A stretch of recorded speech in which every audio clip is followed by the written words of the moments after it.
I never expected to find my mother-in-law reorganizing my kitchen at 6 in the morning, but there she was, humming to herself while rearranging my carefully organized spice rack.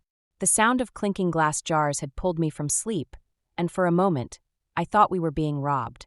If only it had been that simple. My name is Harper, and this was the morning everything started to unravel. Linda.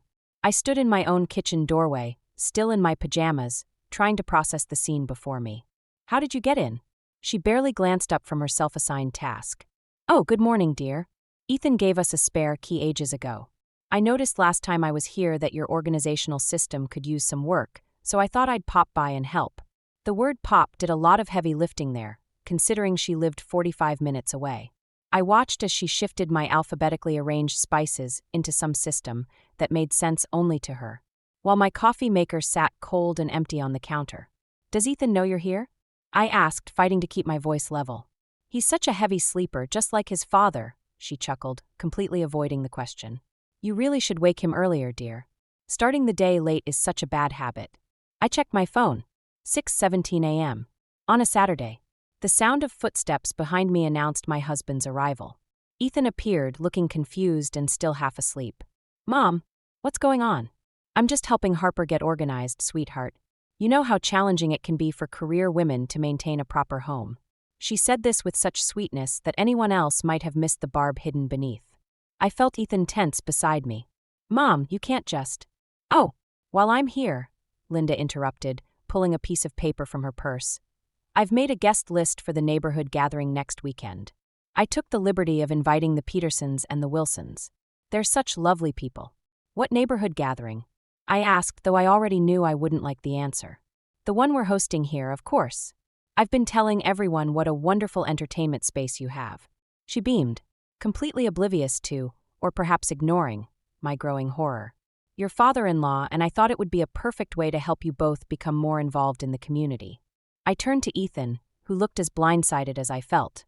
This was the third time in 2 months that his parents had made plans involving our house without consulting us. First, it was their bridge club.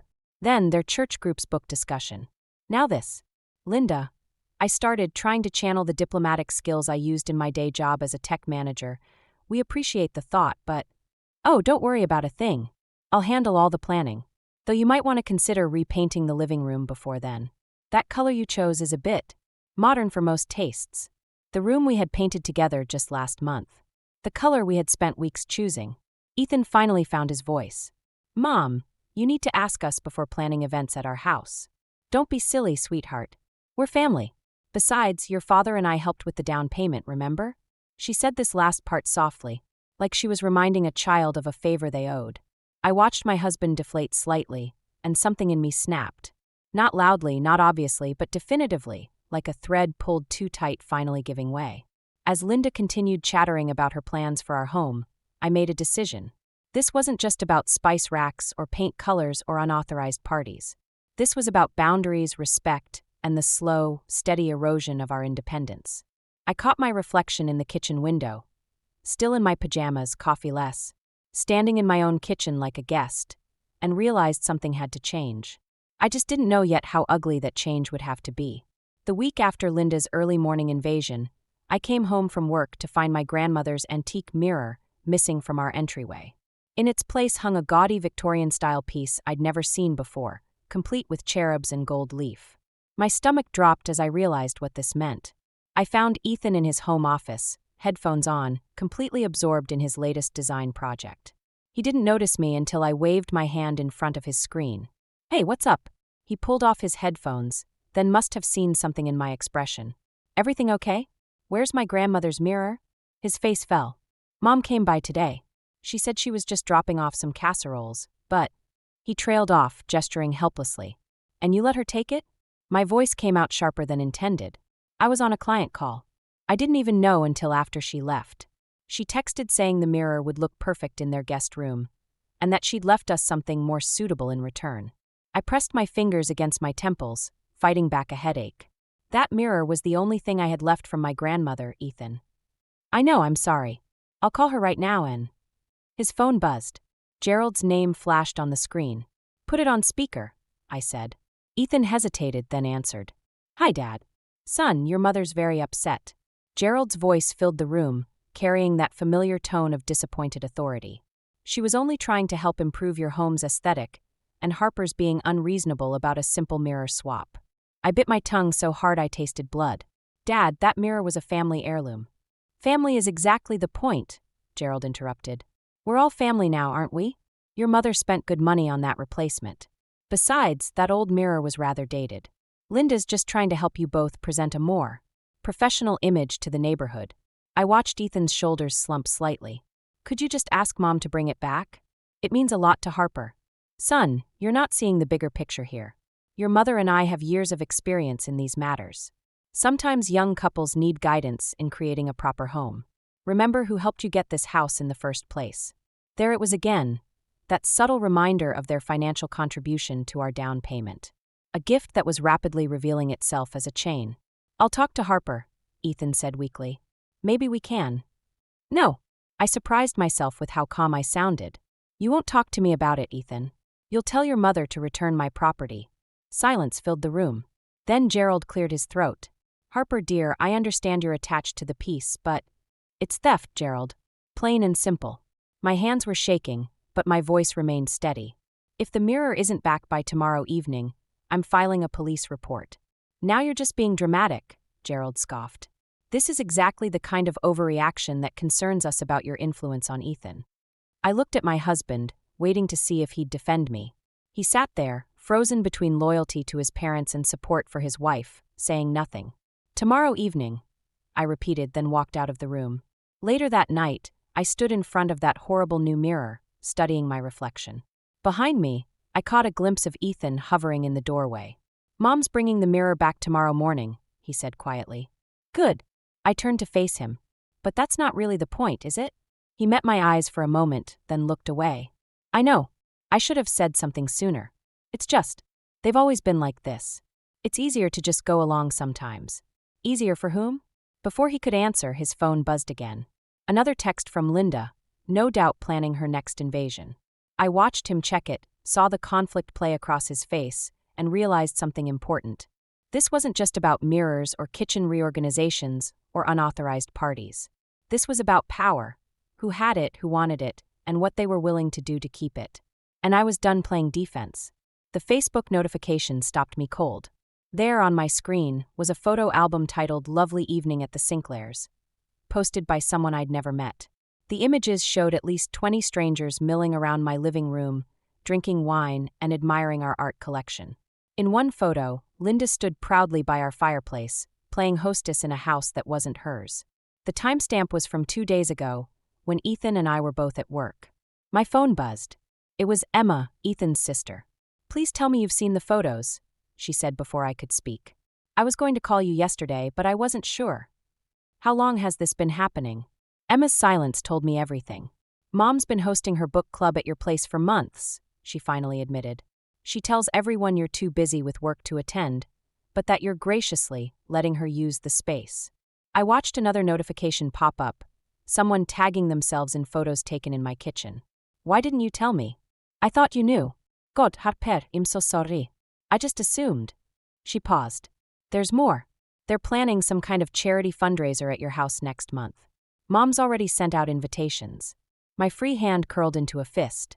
"Where's Ethan in all this?" He doesn't know either. Mom always schedules these things when she knows you're both at work. She has it down to a science. I heard keys in the front door. Ethan coming home. I have to go. He found me sitting in the dark living room, scrolling through photos of strangers lounging on our furniture, eating off our plates, treating our home like a public venue.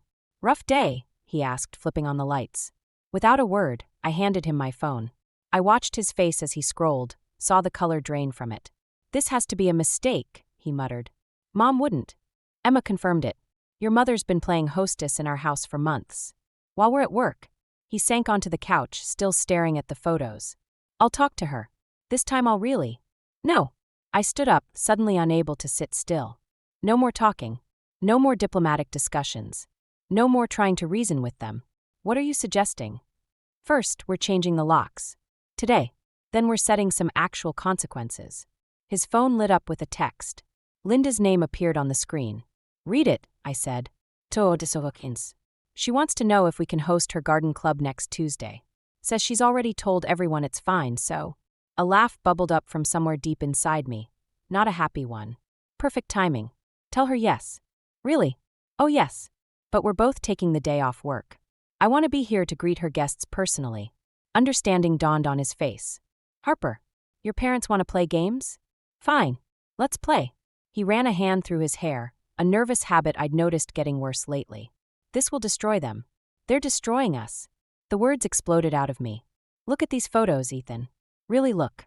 These people are sitting in our home, touching our things, drinking our wine, all while your mother pretends she owns the place. How many times have we come home to things mysteriously rearranged or missing? How many decisions about our life have they made without consulting us? He stared at the phone again, at a photo of his mother holding court in our space. Something shifted in his expression. Tuesday, he asked quietly. Tuesday. He started typing a response to Linda, then paused. What exactly are you planning? I thought about the mirror incident, about all the little invasions and manipulations, about the way they wielded that down payment like a weapon. Nothing they haven't taught me, I said, watching another notification pop up, more strangers tagging themselves in my home. Sometimes young couples need guidance in creating proper boundaries. Isn't that what your father always says?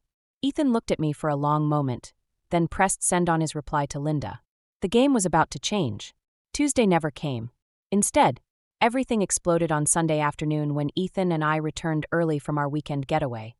A desperate attempt to find some peace that lasted exactly 6 hours before my boss called with an emergency. We heard the music from the driveway. Classical. Linda's favorite. Maybe it's just the TV, Ethan said, but his white-knuckled grip on the steering wheel told me he didn't believe it. The front door was unlocked. Inside, at least 30 people filled our living room, all dressed in their Sunday best. A string quartet played in the corner where my desk used to be. Waiters, actual waiters, weaved through the crowd with champagne trays. And there was Linda, radiant in a blue dress, holding court by the fireplace. And of course, we're so blessed that Harper and Ethan let us use their lovely home for these community events, she was saying to a group of enraptured listeners. They work so much, you see. It's important to keep the house lived in. She trailed off as she spotted us. For just a second, fear flashed across her face. Then it was gone, replaced by a brilliant smile. Oh, what a wonderful surprise. She glided over, arms outstretched. Everyone, this is my son and daughter-in-law. They weren't supposed to be back until tonight. The crowd murmured appreciatively. Someone pressed champagne glasses into our hands. I noticed Gerald in the corner, deep in conversation with what looked like potential clients for his consulting business. Mother. Ethan's voice was barely controlled. What is this? Just a little fundraiser for the church building fund. I knew you wouldn't mind. You've always been so generous with your space. An elderly woman I'd never seen before patted my arm. You're such a dear to let Linda organize these events. She tells us you're always too busy with work to attend, but it's wonderful that you support the community this way. I opened my mouth to respond, but Linda smoothly cut in. Harper and Ethan were just leaving, actually. They have a work emergency to handle. She lowered her voice to a stage whisper. Such demanding careers, you understand. That's when I saw it, my laptop open on the dining room table. Surrounded by Linda's friends who were scrolling through what looked like my personal photos. Get out. The words came out soft but clear. Linda's smile didn't waver. Darling, don't be rude. These are our friends. No, I said louder this time. These are your friends. In my house. Using my things. Without permission. Everyone needs to leave. Now. The music stopped. Heads turned. Harper. Gerald's authoritative voice carried across the room as he approached. Let's discuss this privately. No need to make a scene. A scene? I laughed, and it sounded slightly unhinged even to my ears. You want to talk about scenes? How about breaking and entering? Theft? Identity fraud? Ethan stepped forward. Dad, how could you? Son, you're overreacting. Just like your wife is overreacting. We're family. We're trying to help you maintain certain social obligations that you're clearly too preoccupied to handle. I walked to my laptop, slammed it shut, and unplugged it. Everyone out. Or I'm calling the police. Linda's face hardened. You wouldn't dare. I pulled out my phone and dialed 911. Yes, hello? I'd like to report unauthorized individuals in my home. I kept my eyes locked on Linda's. No, they won't leave when asked. Yes, that's right, breaking and entering. The room erupted into motion. Guests hurried for the door, muttering apologies and confusion. The quartet packed up at record speed. Gerald grabbed Linda's arm, trying to pull her away, but she stood her ground. "This is how you repay us," she hissed. "After everything we've done for you? This house is ours," Ethan cut in, his voice stronger than I'd ever heard it. "And you're trespassing." We watched them leave, Linda's face a mask of fury, Gerald shaking his head in disappointment. As the door closed behind them, Ethan's phone started buzzing with messages. But we weren't done, because there on the dining room table, next to where my laptop had been, lay a stack of invitations for next weekend's charity gala. At our house, of course. The locksmith was just finishing up when Emma called. I watched him demonstrate the new deadbolt while Ethan paced in the background, his phone buzzing nonstop with messages from his parents. "You need to come over here," Emma said, her voice tight. "Now, both of you. We're kind of in the middle of something," I replied, signing the locksmith's invoice. "Trust me, this can't wait. Mom and Dad are. You need to see this for yourself." 20 minutes later, we pulled up to Gerald and Linda's house. Emma met us in the driveway, her face pale. "They've lost it," she whispered, leading us inside. "Complete." She stopped short. The living room had been transformed into what looked like a campaign headquarters. Photos of our house covered one wall. Not just recent ones, but pictures dating back months. Sticky notes marked dates and times. A whiteboard listed names, phone numbers, and what appeared to be social commitments. But it was the dining room table that made my blood run cold. Spread across it were printouts of our private emails, bank statements, and what looked like preliminary drawings for renovations to our house. "They've been planning this for months," Emma said. "The social events, the renovations, everything. They want to turn your house into some kind of community center. Their legacy project." Ethan picked up one of the papers. "These are architectural plans. They're planning to knock down walls, convert the guest room into a proper dining hall." "Using whose money?" I asked, though I already knew. "Yours," Emma confirmed. "They've been monitoring your accounts, looking for the right time to suggest the improvements. Dad's been telling people it's already approved." A door slammed upstairs. Footsteps. "Emma, is that you?" Linda's voice floated down. I thought I heard. She appeared at the top of the stairs, freezing when she saw us. For a moment, nobody moved. Then Gerald emerged behind her.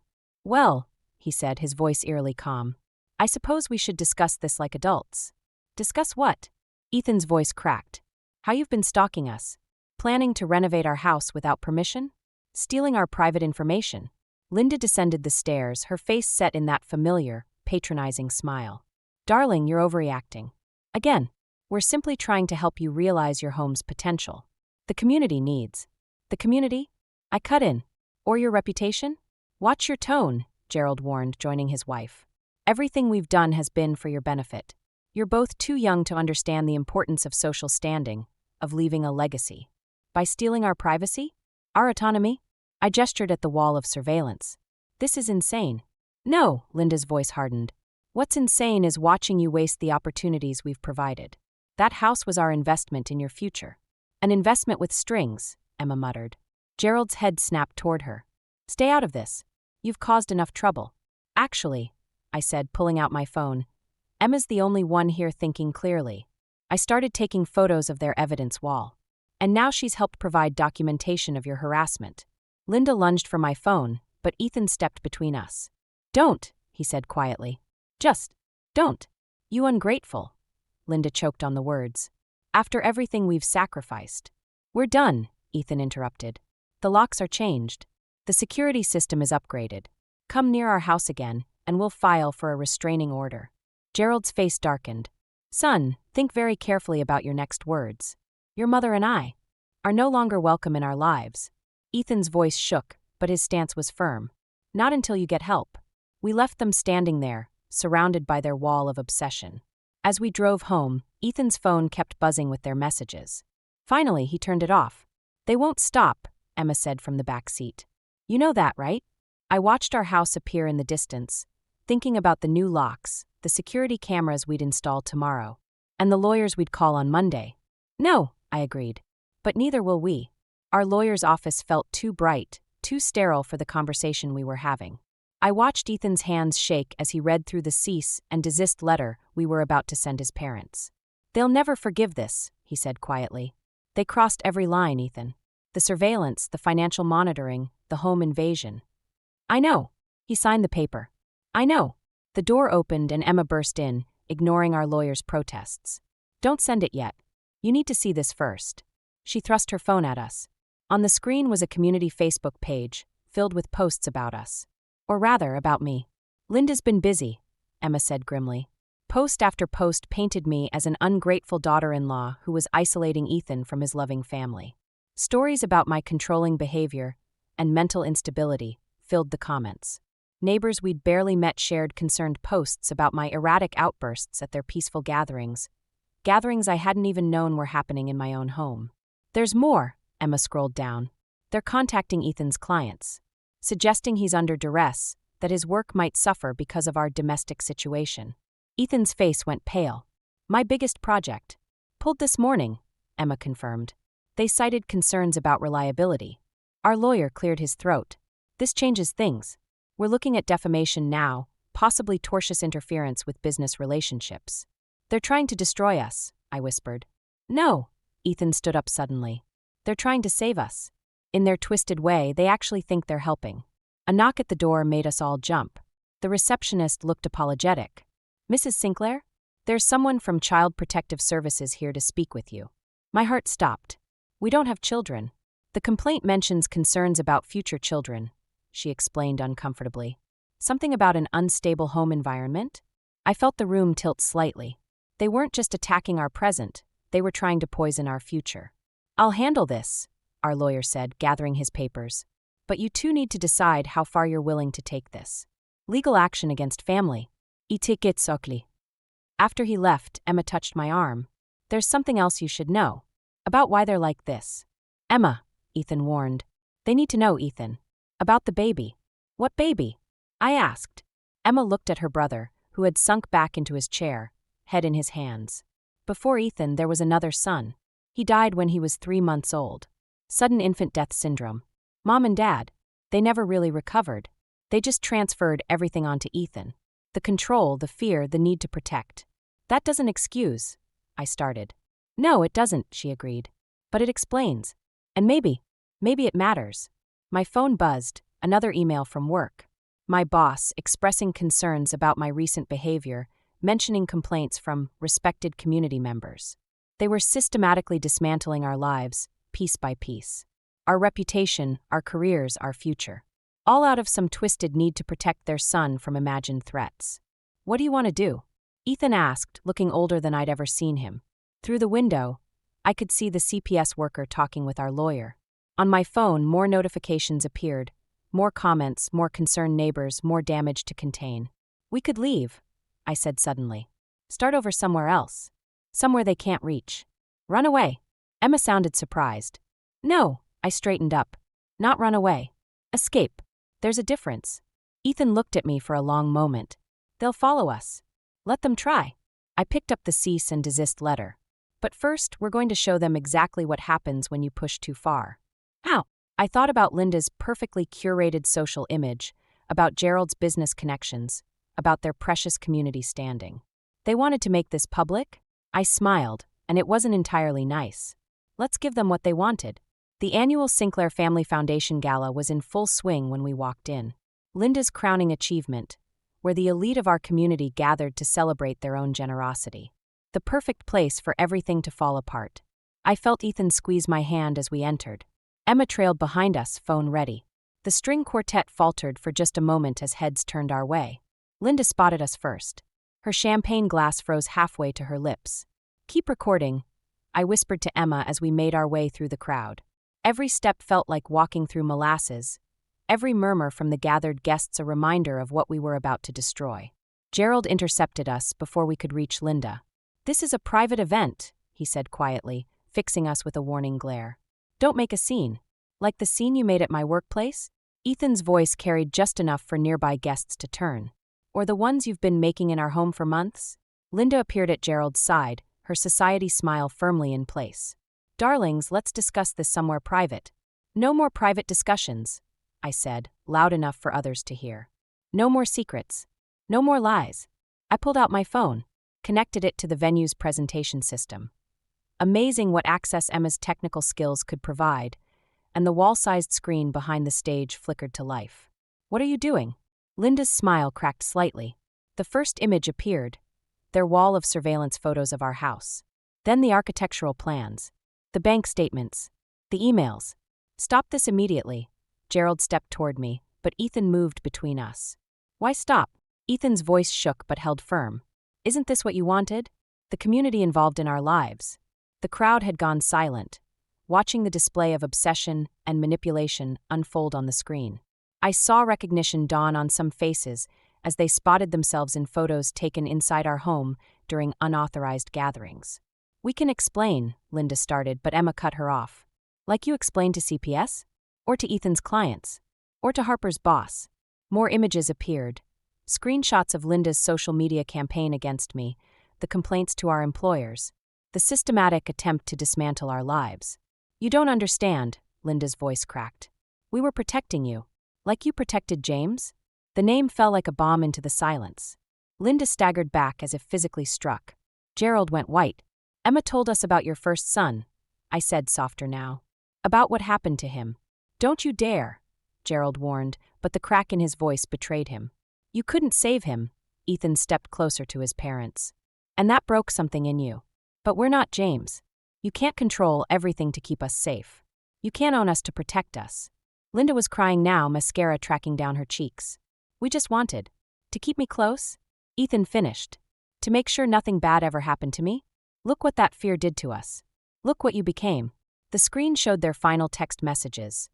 Threats, manipulation, desperate attempts to maintain control. The crowd murmured, phones coming out to capture the unfolding drama. "Your reputation matters more than anything, right?" I stepped forward. "Well, here it is on display for everyone who matters to you. All your fear, all your control, all your manipulation, exposed." Gerald moved toward the AV controls, but Emma blocked his path. "Choose carefully, Dad. This is already streaming live on the Foundation's social media." Linda collapsed into a chair, her carefully constructed world crumbling around her. Gerald stood frozen, watching decades of social standing dissolve in minutes. "We're leaving town," Ethan announced, his voice thick with emotion. "Starting fresh somewhere else. You can either get help, real help, and maybe someday be part of our lives again, or you can stay trapped in your fear. Your choice." We turned to leave, but Linda's broken voice stopped us. "James would have been 40 this year." The words hung in the air, heavy with decades of unprocessed grief. "I know, Mom," Ethan said softly. "But I'm not him. I never was." As we walked out, Emma's phone kept recording. The whispers, the shocked faces, the sound of Linda's quiet sobs. Not revenge anymore, I realized. Something closer to exorcism. 6 months later, I stood in our new kitchen in Seattle, unpacking the last of our boxes. The morning light filtered through rain-streaked windows, so different from our old home. My grandmother's mirror, finally returned, caught the gray light perfectly. Emma's weekly update text buzzed on my phone. Mom and Dad started therapy. Actually showing up this time. Dad even cried in session. I showed the message to Ethan, who was arranging his design supplies in his new home office. He nodded slowly, returning to his work without comment. Some wounds take longer to heal than others. The doorbell rang, our first visitor in the new house. I tensed automatically, old habits dying hard, but it was just our elderly neighbor dropping off a welcome basket. "Such a lovely home," she said, peering around curiously. "Your mother-in-law must be excited to visit." "They haven't seen it yet," I replied carefully. "We're taking things slowly." After she left, I found Ethan staring at his phone. "They want to know if they can send a Christmas card." Such a small request, loaded with so much meaning. The last card they'd sent had been part of their campaign to destroy our reputation. But this one came after months of silence, therapy, and, according to Emma, genuine reflection. "What do you think?" I asked. He set the phone down. "I think we need to host a housewarming party." I blinked, surprised. "Are you sure? After everything?" "Not for them," he clarified. "For us. For our friends, our new neighbors. No hidden agenda, no social climbing, no power plays. Just our home, our rules, our choice." The idea took root. We spent the next week planning, sending invitations, preparing food. No hired help, no string quartets, no pretense. Just us being ourselves in our space. The party was small but warm. Ethan's new clients mingled with my co-workers. Emma flew in, bringing stories of our old neighborhood's recovery from the scandal. Mrs. Thompson from next door shared gardening tips. The house filled with genuine laughter, no underlying tensions or hidden motives. Late that night, after everyone had left, I found an envelope that had been slipped under our door. Inside was a photograph I'd never seen before, a young Linda and Gerald, holding a baby, James, and beaming with uncomplicated joy. On the back, in Linda's elegant handwriting, "We're learning to let go. Take all the time you need." Ethan found me staring at it. "They sent one to me too," he said quietly, holding up his own envelope. Dad's therapy journal entry about the day I was born. About how terrified he was of loving another son. We sat in our new living room, surrounded by empty glasses and dirty plates from our first real party, looking at these fragments of vulnerability from people who'd spent decades building walls. "Do you think we'll ever trust them again?" I asked.